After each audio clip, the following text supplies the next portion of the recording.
STEM 11Y123. Ituturo ko po sa inyo kung ano ang arithmetic sequence and series. Sigurado nyo yung tatapusin nyo po yung video na to para malaman nyo po ang pinagkaiba ng arithmetic sequence and series.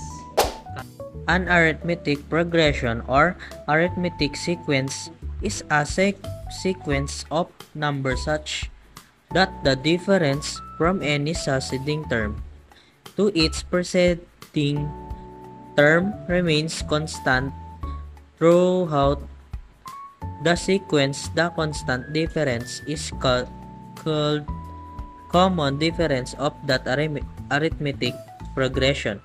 For instance, the sequence 5, 7, 9, 11, 13, 15 is an arithmetic progression with a common difference of 2. Ang arithmetic progression o arithmetic sequence ay isang sequence ng mga numero na ang pagkakaiba mula sa anumang kasunod na termino hanggang sa naunang termino ay nananatiling pare-pareho sa kabuuan ng sequence. Ang palaging pagkakaiba ay tinatawag na karaniwang pagkakaiba ng mga pag-unlad ng arithmetic na iyon. Halimbawa, ang sequence 5, 7, 9, 11, 13, 15 ay isang arithmetic progression na may karaniwang pagkakaiba na. An arithmetic series is the sum of a sequence in which each term is computed from the previous one by adding or subtracting a constant. Ang isang serye ng arithmetika ay ang kabuuan ng isang pagkakasunod-sunod kung saan ang bawat termino ay nakalkula mula sa nauna sa pamamagitan ng pagdaragdag o pagbabawas ng isang pare-parel. So nabigay ko na po sa inyo kung ano ang arithmetic sequence. And meron po akong example dito na arithmetic sequence and ito po yung examples. 2, 4, 6, 8, and find the 11th term. So, ang gagawin po natin, hahanapin daw po yung 11th term. So, paano nga ba? Let's solve. Para mahanap ang 11th term, kailangan natin gamitin ang formula na a sub n equals to a sub 1 n minus 1 d. So, kailangan natin hanapin kung ano nga ba ang a sub 1. At yun ang first term. Ito ay ang 2 at common difference naman ay 2. Yun yung agwat nila by number. Ilalagay natin sa D at ilalagay natin yung hinahanap na term, 11 term.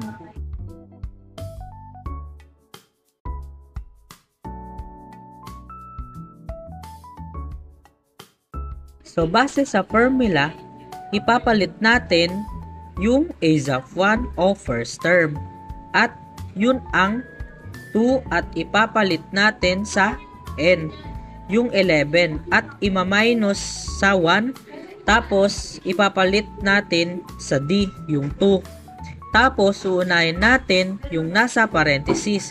Yun yung 11 minus 1 equals to 10. Ibababa ang 2 tapos susunod naman yung 10 times 2. Ito ay 20. At ang susunod naman ay ipag-a-add natin yung 2 at 20. At yun ay 22. At nakuha na natin yung pang 11 term. Ganun lang kadali mag-solve ng arithmetic sequence. So, tapos na po tayo sa arithmetic sequence and next naman po tayo sa arithmetic series. Meron po ditong find the sum of the first 100 term natural numbers 1, 2, 3 to 100. Formula, ito po yung formula natin. Sn equals n over 2 open parenthesis a sub 1 plus a sub n close parenthesis. Then given po natin A of 1 equals 1. Ito po yung 1, yung A of 1. Then, yung N naman po natin equals 100. Ito po yung 100 natin. A of N equals 100. Ito din po yun. 100 natin. Then, yung solution naman po natin, S N equals 100 over 2. Open parenthesis, 1 plus 100, close parenthesis. S 100 equals 50. Open parenthesis, 101, close parenthesis. S 100 equals 5,050. So ngayon, i-apply naman natin ngayon ang arithmetic sequence and series in real life. So ang unang example ay tungkol sa mga calendar time and dates, the months of the year, and the days in week can be considered as arithmetic sequence. For example, each month is a fixed numbers of days apart, usually 30 or 31. And each day of the week is a fixed number of days apart, 7 days. Meron daw tayong 30 to 31 days kada month at kada linggo ay 7 days. For example, the calendar of October. If you can see, there is 3 Mondays. And that is October 2, October 9, October 16. And if you can see, there is something missing. So let's solve it. As you can see, we have a given na meron tayong 2 at yun yung first term. At meron na tayong common difference at yun yung 7 at isolve na natin. Ngayon meron tayong a sub 5 equals 2. 5 minus 1, 7. So paano ito isolve? Uunahin natin yung nasa parenthesis at yun yung 5 minus 1 at ang kalalabasan ay 4. Pagkatapos natin isolve yun, yung nasa parenthesis ay susunod naman natin i-times yung common difference at yun yung 7. So 4 times 7 equals 28. So nakuha na natin yung kabuuhan ng 4 times 7. Ngayon naman ipag-plus natin yung first term. At yun yung 2, siya yung unang Monday ng October. Yun 2 plus 28 ay 30. So ganun lang kadali mag-solve ng arithmetic sequence. At ngayon, isasama na natin dito yung pagsusolve ng arithmetic series. So ang tanong, ito how many days you spent, sum it all. Ngayon, uunahin natin kagaya nung turo kong solve arithmetic series ngayon ay sub 5 equals 5 over 2 tapos 2 plus 30 gaya nga ng sinabi ko. Again natin, uunahin yung nasa parenthesis. So, 2 plus 30 equals 32. 5 over 2, 32 over 1. Paano nga ba nagkaroon ng 1? Siyempre, may katapat siyang fraction dahil hindi fraction ang 32. Magdadagdag tayo ng isa sa ilalim para maging fraction siya. So, isosolve na natin 5 times 32 equals 160. 2 times 1 equals 2. Ngayon, nakuha na natin, i-divide naman natin si 160 kay 2. At ang makukuha nating sagot ay 80. So, ganun lang kadali mag-solve ng arithmetic series.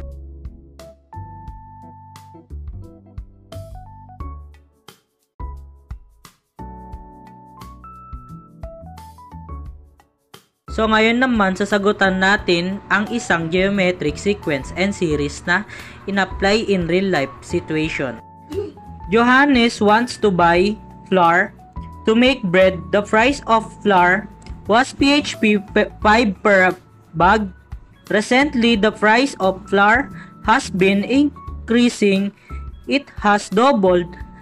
How far will it go for the next 5 years? At ito naman ang gagamitin nating formula for geometric sequence a sub 1 equals a1r raised to the power of n minus 1.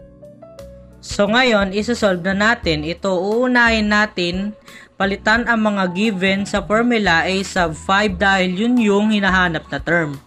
Tapos, r raised to the power of 5 minus 1, unahin na natin yung 5 minus 1, ngayon 4 na lang.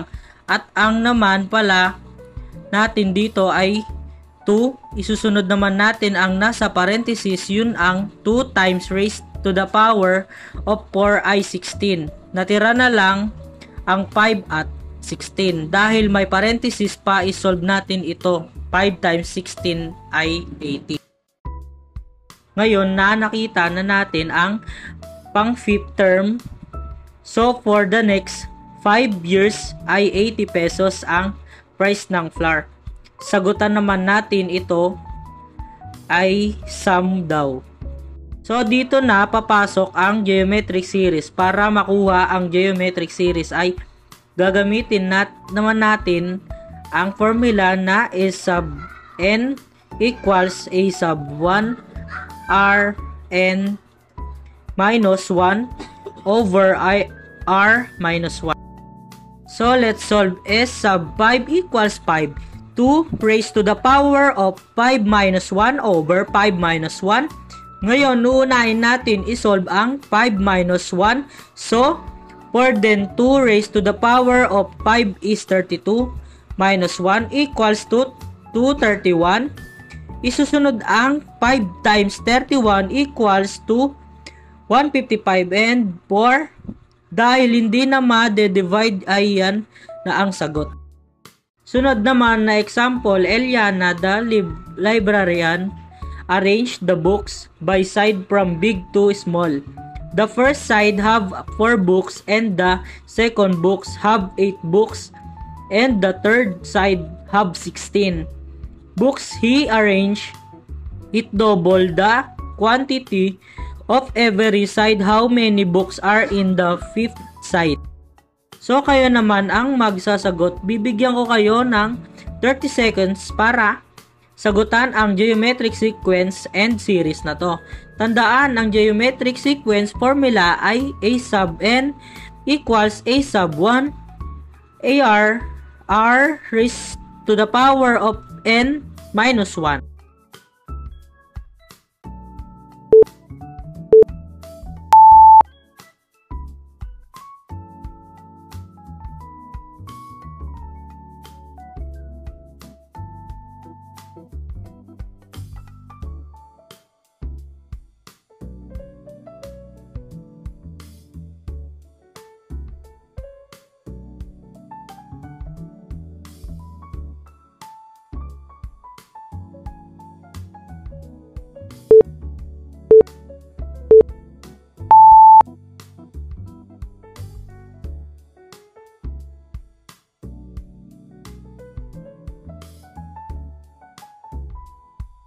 So, kung 64 ang sagot ay isam mo naman ito, bibigyan ko uli kayo ng 30 seconds.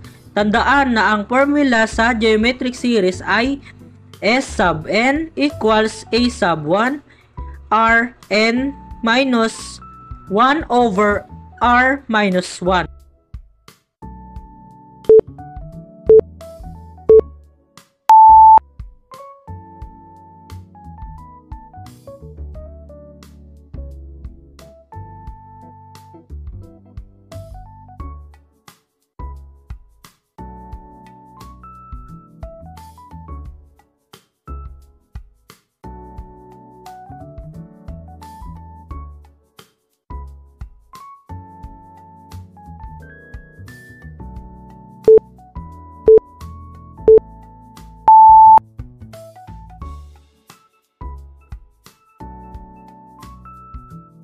So, S sub 5 equals to 31 ang sagot.